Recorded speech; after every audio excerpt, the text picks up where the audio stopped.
نحمده ونصلي على رسوله الكريم اما بعد فاعوذ بالله من الشيطان الرجيم بسم الله الرحمن الرحيم رب اشرح لي صدري ويسر لي امري واحلل عقدة من لساني يفقهوا قولي۔ سورہ بقرہ آیت نمبر 214۔ فرمایا ام حسبتم، کیا تم نے یہ گمان کیا؟ اب یہ تم کا مخاطب کون ہے؟ کس کو ایڈریس کیا جا رہا ہے؟ کس نے گمان کیا؟ جی مسلمان۔ کہاں ہیں یہ مسلمان؟ ہم اتنے سارے یہاں پر، ہم میں سے کون سا مسلمان ہے؟ اس آیت کو بہت غور سے پڑھیے گا، بہت غور سے پڑھیے گا۔ یہ تم جو ہے نا، یہ اپنے آپ کو آپ پوائنٹ کریں، میری بات کی جا رہی ہے۔ سب کو بھول جائیں، ساری دنیا کو بھول جائیں، سمجھیں دنیا میں کوئی ہے ہی نہیں، کوئی موجود ہی نہیں ہے سوائے میرے علاوہ اور کوئی نہیں، اور یہ قرآن صرف میرے لیے اترا ہے، میری ہدایت کے لیے۔ تو اللہ تعالیٰ اب مجھ سے پوچھ رہا ہے ام حسبتم، کیا تم نے گمان کیا، ان تدخلوا الجنت، کہ تم یوں ہی جنت میں داخل ہو جاؤ گے، وَلَمَّا يَأْتِكُمْ مَثَلُ الَّذِينَ خَلَوْا مِن قَبْلِكُمْ، حالانکہ ابھی تم پر وہ سب کچھ نہیں گزرا جو تم سے پہلے ایمان لانے والوں پر گزر چکا ہے۔ مَسَّتْهُمُ الْبَأْسَاءُ وَالضَّرَّاءُ وَزُلْزِلُوا، ان پر سختیاں گزریں، مصیبتیں آئیں اور وہ ہلا مارے گئے۔ حَتَّى يَقُولَ الرَّسُولُ وَالَّذِينَ آمَنُوا مَعَهُ مَتَى نَصْرُ اللَّهِ، حتیٰ کہ اس وقت کا رسول اور اس کے ساتھی اہل ایمان پکار اٹھے، متی نصر اللہ، کہاں ہے اللہ کی مدد؟ الا، آگاہ ہو جاؤ، ان نصر اللہ قریب، بے شک اللہ کی مدد قریب ہی ہے۔ اب یہاں پر ذہنی طور پہ تیار کیا جا رہا ہے مسلمانوں کو، ایمان کا دعویٰ کرنے والوں کو، جس نے بھی اپنے بارے میں یہ گمان کیا کہ وہ ایمان والا ہے، وہ اللہ پر، روز آخرت پر، نبی اکرم صلی اللہ علیہ وسلم پر ایمان رکھتا ہے، اور وہ اس لیے ایمان لایا ہے کہ اس کا اپنا ہی بھلا ہے، وہ کسی پر احسان نہیں کر رہا ایمان لا کر، وہ ایمان لایا اپنے فائدے کے لیے، اس لیے کہ وہ جنت حاصل کرنا چاہتا ہے۔ دنیا میں کسی کلب میں داخلہ چاہیے ہوتا ہے، کسی اسکول میں داخلہ چاہیے ہوتا ہے، کسی ملک کی نیشنلٹی چاہیے ہوتی ہے، تو اس کا اپنا ایک ایڈمیشن پروسیس ہوتا ہے، کچھ فارمیلٹیز ہوتی ہیں، کچھ لکھت پڑھت کرنی ہوتی ہے۔ تو جب دنیا میں یہ سارے کام ہم کرتے ہیں، تو جنت میں جب داخلہ ہمیں چاہیے تو اس کے لیے بھی ہمیں کچھ فارمیلٹیز تو پوری کرنی ہوں گی، کچھ پیپر ورک تو کرنا ہوگا۔ تو یوں سمجھیے کہ جو ہم یہ زبانوں سے کہتے ہیں نا کہ ہم مومن ہیں، ہم مسلمان ہیں، یہ ایک طرح سے فارمیلٹی ہے جو پوری ہو گئی، لیکن صرف فارمیلٹیز پر داخلہ نہیں ملے گا۔ ابھی تو تم ایلیجبل ہوئے ہو اپنا دعویٰ کر کے کہ ہم ایمان والے ہیں، ابھی تو صرف یوں سمجھو کہ تمہارا ایڈمیشن فارم وصول کیا گیا، جیسے اسکولوں میں ہوتا ہے، آج کل ایڈمیشنز ہو رہے ہیں نا اسکولوں کے اندر، ابھی تو کچھ چیزیں آپ کو پری ریکویزٹس بھر کر اور فارم فل کر دینا ہوتا ہے اور فارم دے دینا ہوتا ہے۔ فارم آپ نے سبمٹ کرا دیا، تو فارم آپ نے سبمٹ کرا دیا اور آپ کا ایڈمیشن فارم انہوں نے لے لیا، کیا اس کا مطلب ہے کہ داخلہ مل گیا؟ نہیں ہوتا نا، نہیں ہوتا۔ بلکہ اکثر اسکولوں میں تو جب آپ ایڈمیشن فارم ان کو دے رہے ہوتے ہیں تب بھی آپ سے وہ پیسے لیتے ہیں۔ جنت کا معاملہ ایسا ہے کہ ابھی ایڈمیشن فارم جب آپ سبمٹ کر رہے ہیں، جب آپ نے دعویٰ کیا کہ ہم مسلمان ہیں، ابھی آپ سے کچھ نہیں مانگا جائے گا۔ اب ٹیسٹ کے لیے بلایا جاتا ہے کہ آئیے انٹرویو دیجئے یا ٹیسٹ دیجئے، تو بالکل اسی طرح ایک دفعہ جس نے اپنا ایڈمیشن فارم سبمٹ کر دیا اسی کو ٹیسٹ کے لیے بلایا جاتا ہے، یا ساروں کو بلا لیا جاتا ہے؟ کسی نے ایڈمیشن فارم دیا ہو یا نہ دیا ہو، صرف اسی کو بلایا جاتا ہے جس نے کہ ایڈمیشن فارم سبمٹ کیا، جو داخلہ لینا چاہتا ہے۔ ٹیسٹ اسی کا ہوتا ہے نا، اسی بچے کا ٹیسٹ لیا جاتا ہے جو داخلہ لینا چاہ رہا ہو۔ تو یہاں آگے کچھ امتحانات کا ذکر ہے۔ یہ امتحانات کس پر آئیں گے؟ جو جنت میں داخلہ لینا چاہتا ہو، جو سیریس ہو۔ تو اگر کسی پر ٹیسٹ آتے ہیں، کسی پر امتحانات آتے ہیں، تو اس میں خوش ہونا چاہیے یا گھبرانا چاہیے؟ خوش ہونا چاہیے. گھبرانا تھوڑا سا نیچرل ہے. ٹیسٹ کا نام ہی ایسا جو انسان کو گھبرائے. امتحان چیز ہی ایسی ہوتی ہے جس میں انسان کو نروسنس ہوتی ہے. ایک خوشی کا احساس بھی ہوتا ہے کہ چلو شکر ہے ہمیں بلا لیا، ہمارے بچے کو کال کیا. نروسنس کس بات کی ہوتی ہے؟ نروسنس اس بات کی ہوتی ہے کہ پاس ہوں گے یا نہیں، اس کی ہوتی ہے نا. نروسنس کس بات کی؟ ٹیسٹ کی نہیں ہوتی. اگر ٹیسٹ کا پرچہ دیا جائے اور کہا جائے کہ فرق نہیں پڑتا، جو مرضی کر لو، کوئی نروسنس نہ ہو. انسان کو گھبراہٹ اور پریشانی ہوتی ہی اس لیے ہے کہ پتہ نہیں میں پاس ہوں گی یا نہیں، پتہ نہیں میرا بچہ پاس ہوگا یا نہیں. یہ ایک طرح سے مطلوب ہے تھوڑا سا گھبرانا یا پریشان ہونا. کیوں؟ اس لیے کہ انسان پہ تیاری کرتا ہے. یہ اللہ نے انسان کی فطرت میں ایک جذبہ رکھ دیا ہے ہمارے، کہ ہم کسی بڑی مشکل سے پہلے اپنے آپ کو پریپیئر کرنے کے لیے، شاید باڈی ہماری اس موڈ میں چلی جاتی ہے. کوئی ہمارے ہارمونز ہیں، کوئی ہمارا فریم آف مائنڈ ہے، ہمارا ذہن ہے، وہ اس طرح سے تیار ہو جاتا ہے کہ ہم اس کو عبور کرنے کے لیے، اس کو پار کرنے کے لیے ہم اپنے آپ کو تیار کر لیتے ہیں. تو اللہ تعالیٰ یہاں تیار ہمیں کر رہا ہے کہ تم نے کیا سوچا کہ تم کو یوں ہی جنت میں داخلہ مل جائے گا صرف کہہ دینے سے؟ یہ نہیں ہو سکتا. فرمایا ابھی تو تم پر وہ کچھ گزرا ہی نہیں جو کہ تم سے پہلے ایمان والوں پر گزر چکا. جس نے ایمان کا دعویٰ کیا، جس نے ایمان کا دعویٰ کیا اس پر امتحانات ضرور آئے. اپنی اپنی ذاتی زندگیوں میں آزمائشیں آتی ہیں. جب ہم سنجیدہ ہو جاتے ہیں جنت میں داخلہ حاصل کرنے کے لیے، تبھی تو ہم امتحان دینے بیٹھتے ہیں. سب سے پہلے اپنی زندگیوں کا رخ بدلنا. پہلا امتحان تو اپنے ہی اندر رکھا ہوا ہے، اپنے نفس کے ساتھ. ہمارا جسم، ہمارا نفس بہت سی آسانیوں کا عادی ہوا ہوا ہوتا ہے. آسانی کن معنوں میں کہا جا رہا ہے؟ عادت کے معنوں میں. We are used to certain things. جس چیز کی انسان کو عادت ہو جاتی ہے وہ چیز آسان لگنے لگ جاتی ہے. Practice makes perfect. کیونکہ ہم اتنی پریکٹس کرتے ہیں اس کی، تو ہم کو وہ چیز آسان لگنے لگتی ہے. تو بہت سی آسانیاں ہماری زندگی میں شامل ہو گئی ہوتی ہیں. اب زندگی کا رخ بدلنا یہ بڑا صبر آزما کام ہے. اس امتحان کے آغاز سے ہی بہت سے دعوے کرنے والے یہیں چھٹ جاتے ہیں. کہتے ہیں ہم نے تو سوچا تھا لو کہ ہم نے کہہ دیا ہم ایمان لائے ہمیں داخلہ مل جائے گا. یہ کیا امتحانوں کی بات کی جا رہی ہے؟ یہ تو ایسی بات ہے کہ کوئی ماں اپنے بچے کو لے جائے اسکول میں اور کہے میں نے ایڈمیشن فارم دے تو دیا تھا، اب آپ یہ ٹیسٹ کی بات کیا کر رہی ہیں؟ ہم نہیں دلواتے اپنے بچے کو ٹیسٹ. تو مت دلوائیں. کیا ہوگا؟ داخلہ نہیں ملے گا. اس ایڈمیشن فارم کی کوئی حیثیت نہیں.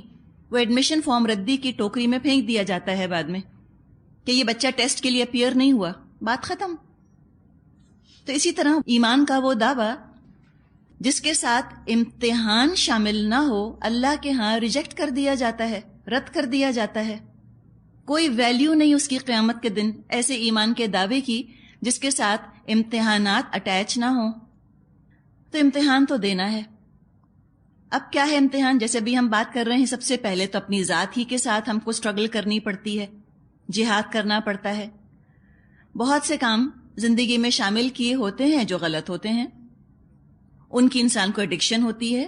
ایڈکشن کن معنوں میں؟ عادت کے طور پہ. عادتیں ایڈکٹیو ہوتی ہیں نا، ہیبٹس جو ہیں وہ ایڈکٹیو ہوتی ہیں. اب ان کو چھوڑنا. اسلام کی طرف سے اب یہ امتحان آیا کہ جو چیزیں تمہیں پسند ہیں ان میں سے یہ چھوڑ دو. اس لیے چھوڑو کہ یہ ایمان والوں کو سوٹ نہیں کرتی، اب یہ تمہیں چھوڑنی ہے. اور کچھ کام کرنے کا ہمیں اللہ کی طرف سے حکم دیا جاتا ہے کہ یہ کام تمہیں کرنے ہیں چاہے تمہیں ناپسند ہو. اب سخت مرحلہ ہے نا. انسان کا دل فطری طور پہ ان چیزوں کی طرف کھنچتا ہے جو وہ چھوڑ رہا ہوتا ہے. ان کاموں کی کریونگ ہوتی ہے جو ہم پہلے سے کرتے رہے تھے. وہ کسی نے شعر کہا ہے نا کہ ایمان مجھے روکے ہے تو کھینچے ہے مجھے کفر. شک نہیں، جس نے بھی ہجرت کی ہے وہ اس مرحلے کو پہچان سکتا ہے. اسی والی کیفیت میں گرفتار ہوتے ہیں. ایمان بھی اٹریکٹ کر رہا ہے، وہ کفر کے طریقے بھی بہت اچھے لگ رہے ہیں. جنت کی خواہش بھی ہے، اللہ کی محبت بھی ہے، دوسری طرف دنیا کی خواہش بھی ہے، دنیا کی محبت بھی ہے، ایک کمفرٹیبل لائف سٹائل، ایک دنیا کی اٹریکشن. اب تک تو حال یہ تھا کہ شاید ہی کبھی فجر کی نماز پڑھی ہو. یہ مشقت بڑی ناگوار گزرا کرتی تھی. اب پڑھنی ہے، اٹھنا ہے، ضرور پڑھنی ہے، چھوڑا نہیں جا سکتا اس کو. تو یہ تو اپنے نفس کے ساتھ ہی جہاد ہوتا ہے انسان کا. تو کوئی یہ توقع لے کر اس راستے میں نہ آئے کہ میں نیکی کے راستے میں آؤں گی تو کوئی مخالفتیں، کوئی مشکلات آئیں گی ہی نہیں. ہماری غلطی ہی یہ ہے کہ ہم دعوے کو کافی سمجھ لیتے ہیں، تبھی تو ہم پھر بہت گھبراتے ہیں. ہم کو ان ایکسپیکٹڈ لگتے ہیں ٹیسٹس، کیونکہ ہم مینٹلی ذہنی طور پہ تیار نہیں ہوتے کہ ہم کو جنت کے داخلے کے لیے امتحان بھی دینا ہوگا. ہم ذہنی طور پہ پریپیئر نہیں ہوتے. ہمیں پریپیئر ہونا ہے. یہ بڑی بات ہے قرآن کی کہ ہم کو وہ ہماری تیاری کروا دیتا ہے. ذہنی طور پہ ہم کو ایسا الرٹ کر دیتا ہے، ایسا ہوشیار کر دیتا ہے کہ جب وہ امتحان آتا ہے الحمدللہ مومن تیار ہوتا ہے. سورہ احزاب میں ہم پہنچیں گے انشاءاللہ، وہاں ہم پڑھیں گے کہ جب وہ سارے لشکر آ گئے کفار کے جنگ خندق کے موقع پر، تو مسلمانوں نے، مومنوں نے کہا یہ وہی تو ہے جس کا وعدہ ہم سے اللہ اور اللہ کے رسول نے کیا تھا. بالکل تیار تھے کہ ہاں مشکلات تو آئیں گی. منافقین نے کہا یہ کہاں سے آ گئی مشکل. اب یہی فرق بھی آپ دیکھ لیجئے منافق کا اور مومن کا. منافق اپنے دعوے کو کافی سمجھتا ہے، کہتا ہے کہ اچھا اگر مجھے آزمایا نا تو میں چھوڑ دوں گا دین. اس کا یہ حال ہوتا ہے. مومن وہ کہتا ہے میں آزمائش کے لیے تیار ہوں، مجھے پتا ہے آزمائشیں تو آئیں گی. تو جو امتحانات عبور کر لے وہی آگے بڑھ کر جنت کی طرف جا سکتا ہے. اور یہ ہماری اپنی ضرورت ہے. اللہ کا کیا ہے اس کے اندر؟ اپنے ہی فائدے کے لیے ہم امتحان دیتے ہیں. تو کوئی یہ سوچ کر نہ آئے کہ نیکی کے راستے میں کوئی مخالفت نہیں آئے گی، کوئی مشکلات نہیں آئیں گی.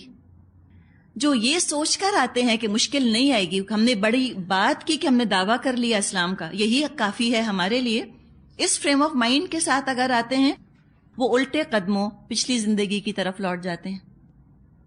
اس لیے کہ آسانیاں تو وہاں تھیں، جانی پہچانی فیملیئر زندگی وہاں تھی، جس کو آج کل کہا جاتا ہے کمفرٹ زون. کمفرٹ زون تو رہ گیا پیچھے.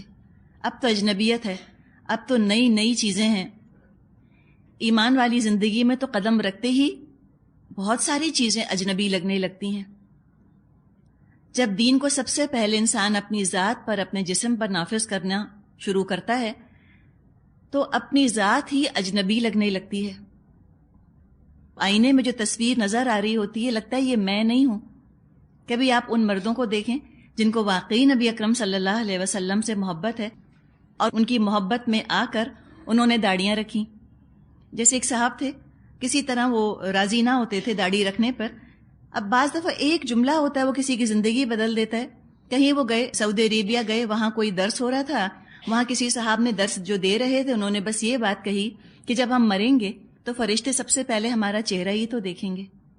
ایک بات جو شاید میں اور آپ رجسٹر بھی ہم کو نہ ہو، ہم زیادہ غور بھی نہ کریں، اس چیز نے ان کو اس بات پر آمادہ کر دیا کہ داڑھی رکھ لینی چاہیے. تو جب مرد آپ دیکھیں جب وہ شروع میں داڑھی رکھتے ہیں تو کس قدر وہ کانشیس ہوتے ہیں، شکایتیں اتنی کرتے ہیں اس کی کہ چبھ رہی ہے اور یہ ہو رہا ہے اور کیا حال ہو گیا.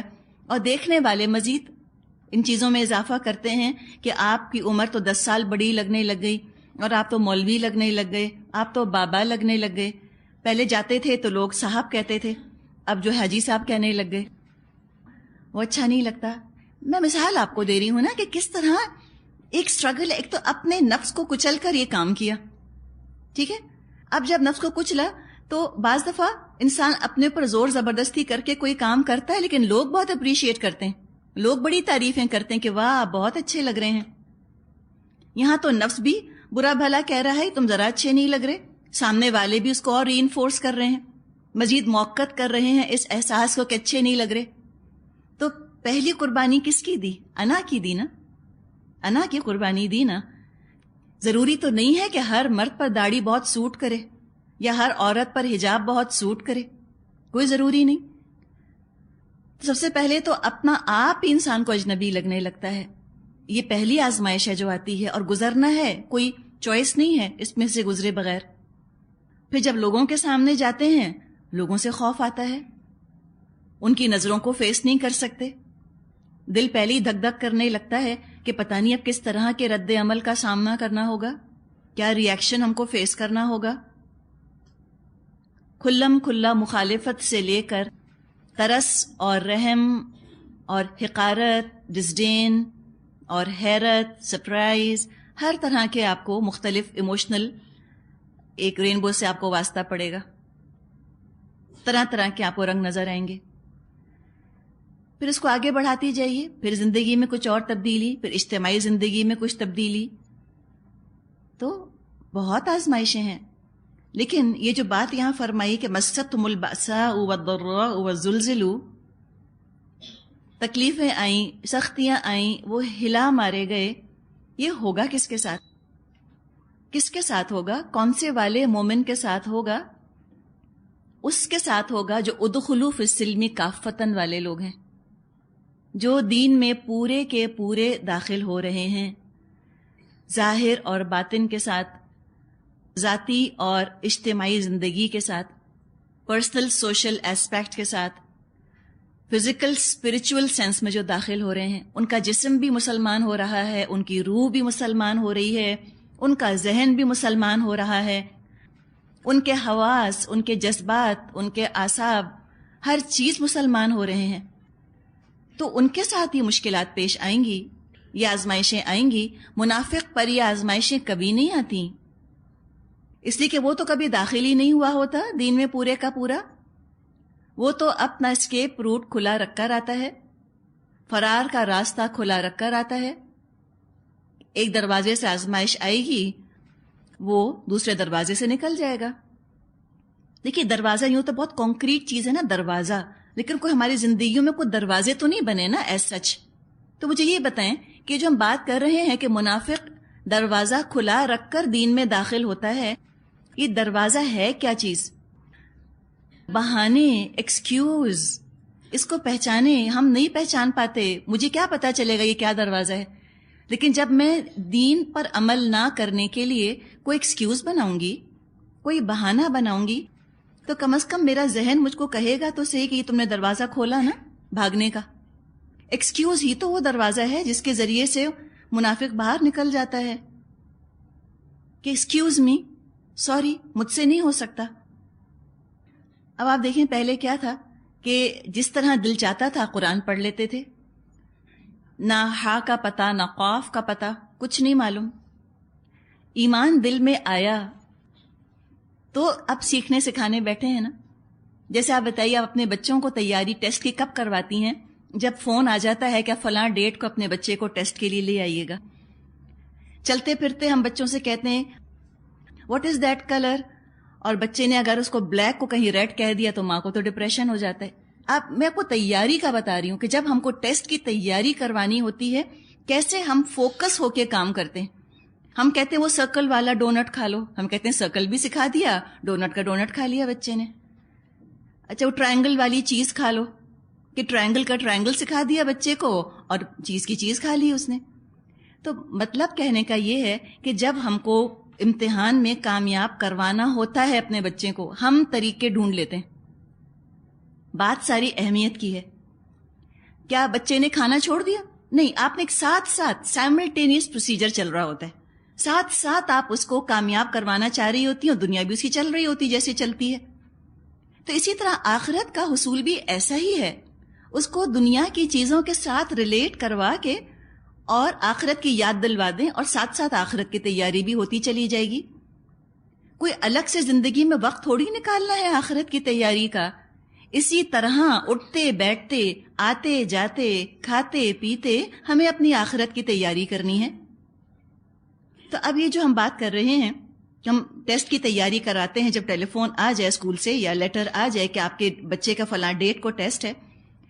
تو اسی طرح جب ہمارا وہ ایڈمیشن فارم قبول ہو جاتا ہے نا اللہ کے پاس، ہمارا ایمان کا دعویٰ، تو ہمارے دل کے اندر نیکی کرنے کی تڑپ پیدا ہونی شروع ہو جاتی ہے. بے چینی شروع ہوتی ہے کہ اچھا اب میں سیکھوں تو قرآن پڑھتے کیسے. سوچیں نا آخر اب تک کیوں نہ خیال آیا. 20 سال یا 30 سال یا 15 سال یا 50 سال یا 60 سال گزر گئے، کبھی نہ خیال آیا کہ ترجمہ سیکھ لیں قرآن کا. اب کیوں آیا؟ یقیناً اللہ کے ہاں قبولیت ہوئی ہے، تبھی دل میں یہ خیال آیا. اب سیکھنے بیٹھے. تو سیکھنے آ جانا کیا اس کا مطلب ہوتا ہے کہ سیکھ گئے؟ ابھی تو سیکھنے آئے ہیں نا. جب سیکھنے آئیں گے تو مشکلات ہوں گی. بعض دفعہ زبان ساتھ نہیں دیتی، بعض دفعہ ذہن ساتھ نہیں دیتا. پھر کیا ہوتا ہے؟ یہ سوچ کر آتے ہیں کہ دیکھو اب ہم اللہ کا کلام پڑھنے جا رہے ہیں نا، تو بہت زندگی میں برکت پیدا ہو جائے گی. ہم دین کا کام کرنے کھڑے ہو رہے ہیں، ہم قرآن پڑھ رہے ہیں. لیکن جب آئے تو جو تھوڑی بہت نیند تھی وہ بھی ختم ہو گئی، جو تھوڑا بہت سکون تھا وہ بھی ختم ہو کے رہ گیا.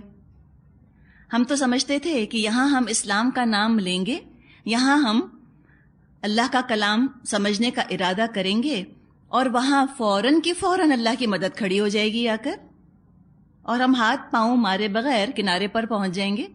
ہمیں تو محنت نہیں کرنی پڑے گی، ہمیں تو سوئم نہیں کرنا پڑے گا، ہمیں تھوڑی ایفرٹ کرنا پڑے گا، اب اللہ ہمیں پار لگا دے گا آٹومیٹکلی. ایسے نہیں ہوتا. ان تمام غلط فہمیوں کو دور کر دیا گیا کہ تم نے کیا جنت کے سودے کو اتنا سستا سمجھا؟ تم نے کیا سوچا کوئی پھولوں کی سیج ہے؟ نہیں، کانٹوں بھرا راستہ ہے. بتا دیا ابھی سے، پری وارنڈ. فور وارنڈ از فور آرمڈ ہم کہتے ہیں. پہلے سے بتا دیا، تیاری کر لو. لوٹنا ہے یہیں سے لوٹ جاؤ، واپس جانا ہے یہیں سے چلے جاؤ. آنا ہے تو آگے بڑھو، لیکن جب بڑھو تو شکایتیں مت کرنا. بتا دی اللہ نے تم کو. اللہ نے سکھ کا، چین کا، آرام کا وعدہ نہیں کیا. ایک حدیث میں مضمون آتا ہے کہ اللہ تعالیٰ نے سکھ اور چین جنت میں رکھ دیا ہے، اور لوگ اس کو دنیا میں تلاش کرتے ہیں. غلط جگہ چیز ڈھونڈیں گے تو ضرور مایوس ہوں گے، ڈس اپوائنٹ ہوں گے. اب اللہ کتنا آزمائے گا؟ اللہ نے اپنا ایک معیار مقرر کیا ہوا ہے. اللہ ایک حد تک آزماتا ہے. کس حد تک آزماتا ہے ہم نہیں جانتے کہ اللہ ہمیں کس حد تک آزمائے گا. اس لیے کہ اپنی قوت برداشت، اپنا پوٹینشل، اپنی صلاحیت ہمیں نہیں معلوم. وہ تو اللہ ہی جانتا ہے کہ ہم میں کتنی برداشت ہے، ہم میں کتنا صبر ہے، ہم کیا کچھ کر سکتے ہیں. بس اللہ اتنا ہی آزماتا ہے. تو اللہ ہماری حد جانتا ہے، ہم نہیں جانتے. 1.6 بلین مسلمز ہیں نا. ہر ایک کی کیا تھریش ہولڈ ہے برداشت کی اور صلاحیت کی، وہ اللہ جانتا ہے، اور ہر ایک کی مختلف ہے. دو لوگوں کی تھریش ہولڈ ایک جتنی نہیں ہوتی. اللہ جانتا ہے کس کو کتنا آزمانا ہے. بعض دفعہ ہم اپنی ذات کے بارے میں زیادہ ہی حساس ہوتے ہیں، ایکسٹرا سینسٹیو ہوتے ہیں. مسئلہ یہ ہے کہ بہت سی چیزوں میں تو اپنے آپ کو ہم اوور اسٹیمیٹ کرتے ہیں کہ مجھ میں یہ بھی صلاحیت ہے، میں اتنی ذہین ہوں، میں اتنی خوبصورت ہوں، میں اتنی اچھی ہوں. ان چیزوں میں ہو سکتا ہے ہم اپنے آپ کو اوور اسٹیمیٹ کرتے ہوں. لیکن جہاں دین کے راستے میں مشکلات برداشت کرنے کا وقت آتا ہے، وہاں انڈر اسٹیمیٹ کرتے ہیں اپنے آپ کو. ہم بہت زیادہ برداشت کر سکتے ہیں، ہم کہتے ہیں نہیں میں نہیں کر سکتی. اور پھر جب مشکلات آتی ہیں ہم کہتے ہیں دیکھو اللہ کیوں مجھے اتنا آزما رہا ہے. اللہ اس لیے آپ کو آزما رہا ہے کہ آپ نے اپنے آپ کو پہچانا نہیں. آپ اس سے زیادہ کر سکتی ہیں، آپ میں زیادہ نکھرنے کی صلاحیت ہے، تو اللہ آزما رہا ہے. ایک حدیث میں نبی اکرم صلی اللہ علیہ وسلم نے فرمایا کہ سب سے زیادہ سخت بلائیں اور مصیبتیں انبیاء کو پہنچتی ہیں، اور اس کے بعد ان کو جو ان سے قریب تر ہوں. تو ایمان کی کتنی طاقت ہے، اس کے حساب سے آزمائش آتی ہے. مومن تو کبھی فرار کا سوچتا ہی نہیں، سوچ ہی نہیں سکتا وہ کہ میں اس کو چھوڑ کر بھاگ جاؤں. کہاں جائے گا، کہاں جائے گا؟ اللہ محیط، اللہ نے تو گھیرا ہوا ہے. وہ تو برداشت کیے جاتا ہے، جھیلے جاتا ہے، اور اللہ سے دعا کیے جاتا ہے کہ اللہ یہ مشکل دور کر دے، اللہ مجھ کو آزمائش میں نہ ڈال، اللہ میری مدد فرما. پھر کیا ہوتا ہے کہ جیسے وہ مشکل آئی ہوتی ہے اسی طرح وہ مشکل دور بھی ہو جاتی ہے، اور ایسی دور ہوتی ہے جیسے کبھی تھی ہی نہیں. ایک بھولی بسری داستان بن جاتی ہے کہ اچھا ہاں ایک زمانہ تھا جب ہمیں بڑا مشکل لگتا تھا فلاں کام کرنا. اب آپ تصور کیجئے حضرت بلال کا، حضرت خباب ابن ارت کا رضی اللہ تعالی عنہما، کیا کچھ انہوں نے فزیکل ٹارچر، جسمانی اذیتیں اٹھائیں. مکے میں اٹھائی نا. بعد میں جب اسلام کا عروج انہوں نے دیکھا ہوگا تو لگتا ہوگا کہ مکی دور خواب سا تھا. کیا ان کو عزت ملی, کیا ان کو مقام ملا, کیا پوزیشن ان کو ملی, کیا معاشرے میں عزت ملی, شہرت ملی, دولت ملی, کیا نہیں ملا؟ سبھی کچھ ملا. تو وہ مکی دور کیسا لگتا ہوگا؟ لگتا تھا پتہ نہیں کوئی بھولی بسری سی کوئی داستان تھی جیسے, ایسا لگتا ہوگا. تو جب اللہ کی مدد آتی ہے, جو کہ یہاں پہ فرمایا گیا کہ اللہ آگاہ ہو جاؤ, ان نصر اللہ قریب, بے شک اللہ کی مدد قریب ہی ہے. جب اللہ کی مدد آتی ہے تو نہ صرف مشکلات دور ہوتی ہیں, ناٹ اونلی یہ کہ مشکلات دور ہوتی ہیں, بلکہ حالات پہلے سے بہت بہتر ہو جاتے ہیں. ہماری توقعات سے, ہماری ایکسپیکٹیشن سے کہیں زیادہ کشادگی اور آسانی اور عزت ملتی ہے. لیکن کب؟ اللہ کی مدد کہاں کھڑی ہے؟ دیکھیے, تصور سے یوں سمجھیں کہ یہ ہم کھڑے ہیں, یہ اللہ کی مدد ہے. بیچ میں کیا چیز ہے؟ اللہ کی مدد میں اور ہم میں کیا رکاوٹ ہے بیچ میں؟ جی, ایک آزمائش کی وادی جو عبور کرنی ہے.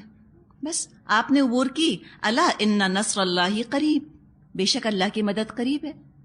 تم اللہ کے اور قریب آ جاؤ مشکلات میں, تم قرآن کے اور قریب آ جاؤ, تم نیکیوں کے اور قریب آ جاؤ, تم اور زیادہ قوت برداشت کا مظاہرہ کرنا شروع کر دو, اور زیادہ پیشنس کے قریب آ جاؤ, تقوی کے قریب آ جاؤ, تو اللہ کی مدد تو بالکل قریب ہے, آنے والی ہے. بس تو آزمائشوں پر صبر ضروری ہے. عام روٹین کے ساتھ ساتھ اور مزید محنت اور مشقت کرنی ہوتی ہے انسان کو. جیسے کہ حدیث میں آتا ہے کہ حفت الجنت بالمکارہ, جنت کو گھیر دیا گیا ان چیزوں سے جو نفس کو ناگوار لگتی ہیں. وحفت النار بالشہوات, اور آگ کو تو ان چیزوں سے گھیر دیا گیا کہ جو نفس کو بہت اچھی لگتی ہیں. تو ایک دفعہ انسان کے دل میں پکا ایمان آ جائے تو پھر وہ آگے بڑھ کر اللہ کے ساتھ انویسٹمنٹ کرنا چاہتا ہے. محبوب ترین چیزیں, پسندیدہ ترین چیزوں کو اللہ کی راہ میں دے ڈالنے کا خود اس کا دل چاہنے لگتا ہے. جیسے کہ یہاں پر آگے فرمایا آیت نمبر 215, یسألونک ماذا ینفقون, وہ آپ سے سوال کرتے ہیں ہم کیا کچھ خرچ کریں. خرچ کرنے کے لیے اس کے پاس پیسہ ہو, وہی خرچ کرے گا نا. پہلی شرط کیا ہوگی خرچ کرنے کے لیے؟ کہ پیسہ ہو. تو کیا یہ ایمان والے ان کے پاس پیسہ ہوتا ہے کہ یہ پوچھتے ہیں کہ ہم کیا خرچ کریں؟ یہ بتائیے, ایمان والوں کے پاس پیسہ ہوتا ہے؟ نہیں ہوتا. کیا ایمان کے ساتھ پیسہ ہو سکتا ہے؟ آپ لوگ کتنے کنفیوز ہیں. یہ سوال جو پوچھا یہ صحابہ نے پوچھا تھا. صحابہ کے پاس ایمان تھا؟ سب کے پاس تھا. کیا صحابہ میں سے کچھ کے پاس پیسہ تھا؟ پوچھ رہی ہوں میں آپ سے کہ ایمان اور پیسہ ساتھ ساتھ چل سکتا ہے؟ یہ آپ سے میں اس لیے پوچھ رہی ہوں کہ ہمارے ہاں تصور یہ ہے کہ یا ایمان ہوگا یا پیسہ, ایدر اور. ہم کہتے ہیں دیکھا ذرا وہ مسجد کے مولوی صاحب اتنی بڑی گاڑی میں جا رہے تھے, ہمارے دل پہ تو سانپ لوٹ جاتے ہیں. ہم کہتے ہیں یہ کیا بات ہوئی, واہ واہ, best of both the world's, یہاں بھی مزے وہاں بھی مزے, ایمان بھی ہے اور پیسہ بھی ہے. پیسے والوں کو دیکھتے ہیں ان کے پاس ایمان نہیں ہوتا, تسلی ہوتی ہے کہ چلو کہیں تو پکڑے جائیں گے. اور ایمان والوں کو دیکھتے ہیں ان کے پاس پیسہ نہیں ہوتا, کہتے ہیں چلو یہاں تو کچھ نہیں ہے نا, فقیر ہیں بالکل. اب کہتے ہیں واہ, ایمان کی بھی دولت اور دنیا کی بھی دولت, دس از ناٹ فیئر, یہ بڑی زیادتی ہے. اللہ تعالیٰ فرماتا ہے اس کے بارے میں کہ ذالک فضل اللہ یؤتیہ من یشاء, یہ اللہ کا فضل ہے جس کو چاہے دے. کچھ صحابہ آئے جو غریب صحابہ تھے, نبی اکرم صلی اللہ علیہ وسلم سے انہوں نے فرمایا کہ جو ہمارے ساتھی ہیں جو پیسے والے ہیں وہ اللہ کی راہ میں اتنا خرچ کرتے ہیں, ہمارے پاس تو خرچ کرنے کو پیسہ نہیں, تو ہم کیا کریں, وہ تو ہم سے آگے نکل جائیں گے. نبی اکرم صلی اللہ علیہ وسلم نے چند تسبیحات ان کو بتا دی کہ تم یہ تسبیحات پڑھا کرو, تم بھی وہ اجر سمیٹ لوگے جو وہ پیسہ خرچ کر کے سمیٹ رہے ہیں. کچھ دن کے بعد وہ دوبارہ سے وہ صحابہ تشریف لائے, کہنے لگے کہ ہمارے دولت مند بھائیوں کو بھی پتہ چل گئی وہ تسبیح, اب وہ اللہ کی راہ میں خرچ بھی کرتے ہیں اور تسبیحات بھی پڑھتے ہیں. تو نبی اکرم صلی اللہ علیہ وسلم نے فرمایا کہ ذالک فضل اللہ یؤتیہ من یشاء، یہ اللہ کا فضل ہے جس کو وہ دے دے.